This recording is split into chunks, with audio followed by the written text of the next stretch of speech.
kanarraa immoo namoota jaha hafe biyyeetu ukkaamse manaa waliin irra jige. Jiraata magaalaa Harar obbo Muhammad Amin akkamittiin ajjeefaman maatiin isaanii maal jedhu odeeffannoo biroo hedduus qabna ani Hirphaa Gammachuuti nu hordofaa.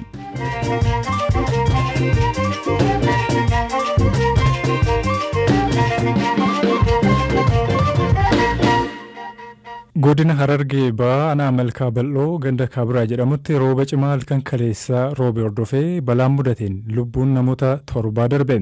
Akkamittiin balaan kun lubbuu maatii 2 akka galaafate bulchaan aanichaa obbo Ahmad Ismaa'eel gaafanneerra. Manni abbaa warraa lameen kun akka carraatee kan ijaaramee jiru lafa ol ka'oo gara jalaatti ijaaramee jira. Mana kana gara duubaatiin ammoo dhagaalee fi biyyeedhaan kan wal makate lafa ol kaatuutu isaan duubaan mana kana duubaan jira. Rooba cimaa roobe kanaan biyyee fi dhagaan wal makate kun mana kana gara duubaatiin irra jiguudhaan dhagaan nama tokko mataa keessa rukutee jira. Kanarraa hafe immoo namoota jaha hafe biyyeetu ukkaamse manaa waliin irra jige biyyeen ukkaamsiteetu namni torban kun kan lubbuun isaanii darbuu danda'e jechaadha. Balaan kun manneen lameen kanarra kan qaqqabe mana abbaa warraa lamarra kan qaqqabe yaa'u manni manca'eeti kan jiru. Mana kana keessatti halkan sa'a 8 walakkaadha namni kun rafaate kan jiru. Manaa fi nama soolumaan kan balaan kun kan mancaasee jechaadha. Nama lubbuu isaanii dabarsee jira manaas mancaaseetu kan jiru. Jarri kun maatii tokkodha moo maatii garaa garaati? Namoonni ammaan tana du'an kun maatii abbaa warraa lama mana lama jechaadha. Abbaa warraa lama abbaa warraa tokko abbaan manaa duraanuu hin jiru haadha warraatu jira. Haati warraa Faaxumaa Mahammad jedhamti. Hamzaa Nuruddin kun mana lamaffaati. Mana tokkoffaa keessatti haadha warraa Faaxumaa Mahammad nama jedhamtu kana maatii ilmaan ishiitii wajjin ishiin nama 6 Hamzaan ammoo nama 1 waliigala nama 7 jechuudha. Mana lama kan manca'e mana lameen kana keessatti lubbuu nama 7 kan galaafatan. Naannoo sanatti balaan wal fakkaataan kanaan dura qaqqabee beekaa? Hawaasni naannoo sodaa qaba? Kanaan dura naannoo sanatti balaan wal fakkaataan qaqqabee hin jiru. Balaan kun uumamee jedhamee shakkamnee hin yaadannee ture. Akka carraa ta'ee garuu balaan kun uumamee jira. Kanaan dura shakkamaan turres wanni akka sodaatti illee ilaalamaa ture hin jiru. Namoota biyyeedhaan ukkaamfamee jiru kana jalaa baasnee akkaatuma amantaa isaaniitiin iddoon awwaala isaanii qophaa'ee awwaalameeti kan jiru.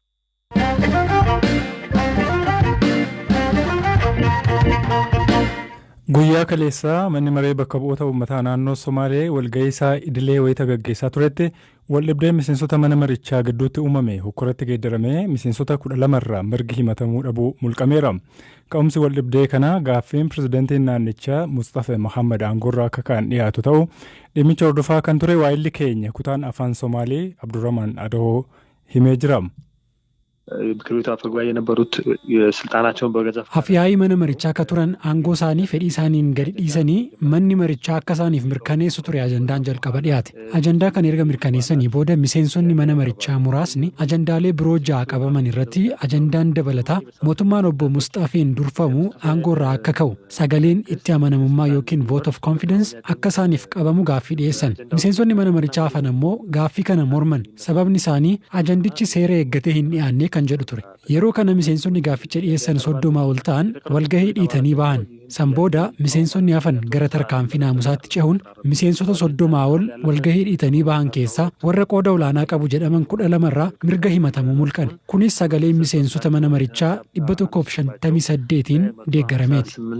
ድምጽ ተደግፎ ማለት ነው። Miseensonni waltajjii dhiitanii bahan kunneen boodarra poolisii humna addaa naannichaan reebamuu fi gidirfamuu himataniiru. Kanneen pirezidaantii naannichaa Mustafa Muhammad morman mootummaan pirezidaantichaan durfamu kufeera hojii isaa sirnaan hojjetaa hin jiru akkasumas malaammaltummaan babal'ateera jechuudhaan himataa turuu Abdurrahman Adoo dabalee nutti himeera.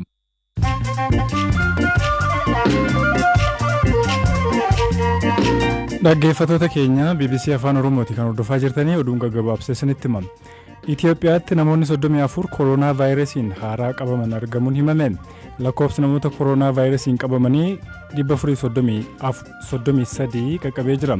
Waliigalatti namoonni vaayirasichaan irraa bayyanatan immoo 128 qaqqabuusaa ministeerri fayyaa beekseera.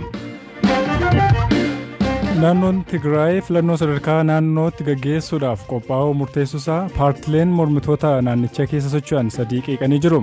Paartileen mormitootaa 3 mootummaan naannichaa qophii filannoo gaggeessuuf isa dandeessisu hin jiru jechuudhaan dubbataniiru. Paakistaan magaalaa Kaaraachitti xayyaarri mana jireenyaa irratti kufee lubbuu namoota 37 olii galaafate. Xayyaarri namoota 100 qabachuudhaan qubachuun balali'aa ture. Wayita balaan kun irra qaqqabe miidhaa qaqqabsiiseera jedhameera. Sudaan kibbaatti ministeerota 10 irratti COVID-19 argameera jedhame. Ministeera fayyaa biyyattiirraa kan hafe miseensonni koree ittisa kooroonaa vaayirasii hundi isaanii dhukkuba kanaan qabamaniiru. Weerara kooroonaa vaayirasii sirni eegumsa fayyaa Yemen kufaa jiraachuu dhaabbanni biyyoota gamtoomanii akeekkachiise. Sirna eegumsa fayyaa biyyattii wal waraansa biyyattii keessatti hammaateen laafaa akka ture himameera.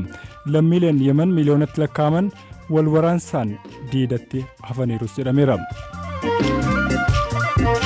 Ilmi gaazexeessaa Saawud Arabiyaa Jamaal Kaashojii maatiinsaa warra baasaa ajjeesaniif dhiifama godhaniiru jedhe. Mootummaan Saawud Arabiyaa qeequudhaan kan beekamu gaazexeessaan kun mooraa imbaasii Saawudii Istaanbulitti argamutti waggaa lama dura ajjeefame jedhameera.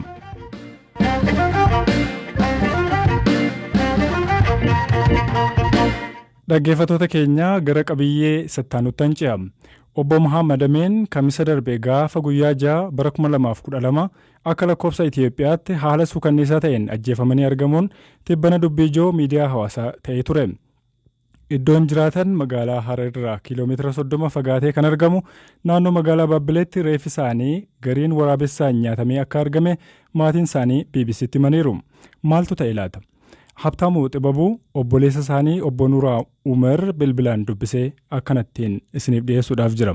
Obbo Muhammad guyyaa kamisa akka irraati manaabee waajjiruma deeme akkuma gisee kan deemte akka sanbooda ijoolleen isaa waajjirumatti deemtetti beeyte sanbooda ganama gisee haga ganama gisee sa'aatiif walakkatti waajjira jiraadha. Hojjetaa waajjira isaanii irraa dhageenya. Guyyuma isaanii haga sa'a 5tti silkiin isaanii bareeddi. Sa'a 5 booda silkiin isaanii bareeddi bakka. Waajjira waldaa hojii gamtaa godina Harargee baate. Sana booda isin barbaadaa turtanii gaafa kamisaa yookaan jimaataa? Ijoolleen barbaadaa turtanii ciroorran ture gaafa barbaadanii dhaban natti bilbilan. Abbaa keenya lamnee jirti jedhani. Ijoolleen isaa daa'imman tokko umrii waggaa 12 taati. Dubra tokko mucaan wagguma 7. Sana booda ishiniin mijiyoon tabira jirtu ijoollee sana guddiftu. Obbolaa keenyaa jechuun deemtee barbaadu eegaltee amma waajjira ni leeytee hin dhufnee jaaniini bakka hospitaala fi waajjira poolisii dhaqii barbaadii nama badeetti barbaadanii jaaniin ni deemtee hospitaala ni deemtee dhabdee waajjira poolisii leeytee ni dhabdee dhimma kooroonaa kanaa jecha bakka namni itti walitti qabamu san illee deemtee ni dhabdee hoggan ni dhabamee achumaan dhabame ittee nutti bilbiltee hoggan achirra deemaa dhufu na dura dhaqanii jiran iddoo bakka waajjira poolisii godina Harargee baay'ee. Yaa isiniinaa jechuudha. Nyatanii nama du'e akkanaa uffanni isaa akkanaatti argamee uffata isaanii beeytanii jaanii gaafatanii eeni beenaa jaaniin fuudhanii kara Baabbilee kiiloomeetira 30 magaalaa Hararirra nama akkanaatti nama bineensa nyaatutti jiru achitti garee asitti awwaallee jaanii fuudhanii achi nu geessan. San booda warra achitti isaa bineensi nyaatu harkanii nu garsiisan footoo isaatii fi huccuu isaati. Amma saniin isa ta'uu mirkaneeffannee bakka waajjirri as deebine achirra. Hararii as deebinee bakka itti awwaalan qabrii hunda ilaallee poolisiin godina Harargee ba'aa magaalaa Harar keessa jirtu malta awwaalti mazagaa jettu awwaale. Osoo waa tokko maatii agarsiisin awwaalame poolisiin naannoo Oromiyaati awwaale. Poolisiin naannoo Oromiyaa reeffa kanaa ugizee fuudhusan osoo maatii itti iyyafatin akkuma fuudhen hospitaala geessee qoradhee jechuudhaan hoggasuma guyyuma san awwaaluun isaatu dubbiidheenneeti. Kan gochi itti raawwatames jecha itti raawwatames magaalaa Harar keessa ta'u dhimmi kan ilaallatus poolisii magaalaa Hararii. Innis jiraata magaalaa Harar keessa hojjetaa. Kanaaf nuti poolisii naannoo Oromiyaa ilaaltu naannoo Hararii ilaaltennee dhimma kan naannoo Hararii walaba wanti achitti ni qoratu. Waan shakkitan qabdu isin. Kana duras ati abbaa olayaanii gaafa itti ukkaamsanii jedhanii. Kuni waggaa 3 dura gaafa 2009 alaabaa abaa'ooti moobaayila keessaa qaba yaada jiru qofaan akkasumas itti hidhamte. Kana irratti warreen gaaf dura maqaa waldaatiin qabeenya uummataa saamaa ture. Kan afaan qabee waan jiru waldaalee kana kan seeraan ala ijaaramanii uummata saamaa turan kana waan facaase. Yaadannoon adda addaa akka itti dhaaddatamaa ture yoo takka nyaadhu takka nu nyaachisi takka ammoo ofii nyaadhu takka ammoo du'a filadhuu gaafa jaamee dorfamaa ture jira shakkii guddoota qabnu takka sana. Hospitaalli reeffa isaanii qorateera jedhame. Hospitaalli Hiwoot Faanaa magaalaa Hararitti argamu BBC'f yaada kennuurraa of qusateera. Qajeelchi poolisii godina Harargee baas dhimmichi qorannoorra jira jechuun alatti odeeffannoo dabalataa nuuf kennuu hin dandeenye. Haa ta'u malee eessumni obbo Mahammad Amin obbo Shareef Mahammad haalli itti ajjeefame harka namaa ta'uu wanta keeku jiraa jedhu. Haalli isaa haala suukanneessaadha. Haalli nuti ija keessaa baasan akka himamutti fuulli isaa hin beekamne qaama asiitti naqanii achitti akka wallaalamu godhamee ja'amaa akka himanis arrabanii muranii mormaan qaamni garagara jira. Waraabessi garaa kana fuutee wanni miila cinaa qofuun ammoo nagaa qaba. Shaamiza xiqqee ciramee kopheen akkamitti irraa baasii akka footoo nu barsiisanii. Xumura irratti ayyaana sooma hiikaa yookiin Iid al-Faxir kan bara 1441 ilaalchisuudhaan ibsa kenneen Iida baranaa jamaadhaan salaatuun akka hin danda'amne manni maree dhimmoota Islaamummaa Itoophiyaa beekse. Murtoowwan manni marichaa dabarse ilaalchisuun Baqqalaa Toomaa Ustaas Kaamil Shamsuu dubbisee ture. Murtoowwan har'a darban tokko haala amma yeroo keessa jiru kanaa wal qabatee uummanni keenya akkuma duraanii yaa Ramadaaniif manuma isaatti soomaa ture salaatas manuma isaatti salaataa ture ammas immoo amma danda'ameeni mana isaatti salaata iidiis akka salaatu masjiidota wal qabatee immoo har'a galgala irraa kaasee imaamman masjiidaa ulamaa'in naannoo masjiidaa jiranu waa'ee akkaataa zakaatal fitrii akkaataa sirna iidaatiin wal qabatee maayikiroofoonaan masjiida isaanii ta'anii akka hamma ta'e tokko uummata hubannoo akka kennan waan jedhu masjiidarraa daawaan akka godhamu yoommoo iida ta'uun mirkanaa'e immoo takbiiraan bifa barbaachisaa ta'een masjiidarraa akka godhame uummanni bakkuma jirutti manuma isaa taa'ee bakka jiru taa'ee haala barbaachisaa ta'een iida isaa akka kabaju waan jedhu murtoo kanneen kan dabarsan jechuudha. Maaliif dhibeen kun haala amma irra jiru kanaanii gadi bu'aa hin jiru ol dabalaa deemaa jira haalli amma irra jiramu kana waan ta'eedhaaf kan jedhuuni. Kanaafuu murtoon nagdisaa akka waliigalaatti darbe har'a kana jechuu dandeenya. Tole kanuma wal qabatee amma baatii ramadaana kan guyyoota darban keessatti ergaawwan darbaa turaniif of eeggannoo godhamu wajjin wal qabatee haalli ture wanti ilaalaa turtan ammoo ayyaana kan innaa kabajamu immoo wanti sirriitti namni duuka bu'ee gochuu qabu kan ergaa har'a darbeenis wal qabatee isinis kan dhaamtan maaltu jira Ustaaz? Egaa wanti dabarsinu maali uummanni keenya yeroo gabaa dhaquu yeroo horii bituu haa ta'u yeroo huccuu bituu meeshaa iidaaf wantoota adda addaa bituuf yeroo bahu of eeggannoo cimaa akka inni gochuu qabu ergaa kana kan itti dabarsuu barbaannu walirraa fagaateetu walitti hin siqatin of eeggannoo cimaa godhee maaskii fuularratti afaan irratti godhachuun haa ta'u waan barbaachisu of eeggannoon barbaachisu hunda gochuudhaan dhibeen kun hamma inni darbutti gaa hamma dandeenyuuni wal dhaggeeffataa wal caqasaa isa kanaan dabarsuu qaba. Ayyaanni warra guddaa lubbuu namaatu dursa.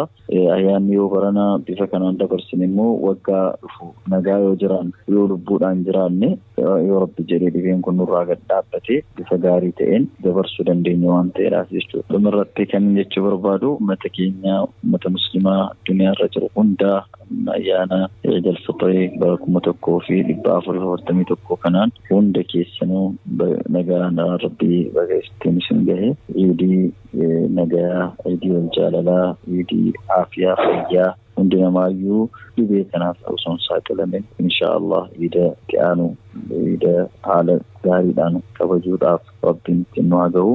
Maatii koos kan biyya jiran kan biyya alaa jiran obbolawwan keenya ummata islaamaa guutuun baga iida kanaan isin gahe iid mubaarak taqabbal allahu minna wa minkum saalih al-a'maal jechuun barbaada. Ayyaana sooma hiikaa yookiin Iid al-Faxir kan bara 1441 dilbata caamsa 24 bara 2020 akka kabajamu manni maree dhimmoota Islaamummaa Itoophiyaa galgala kana beekseera. Hordoftoota amantaa Islaamaa maraan baga ittiin isin gahe Iid mubaarak jenna.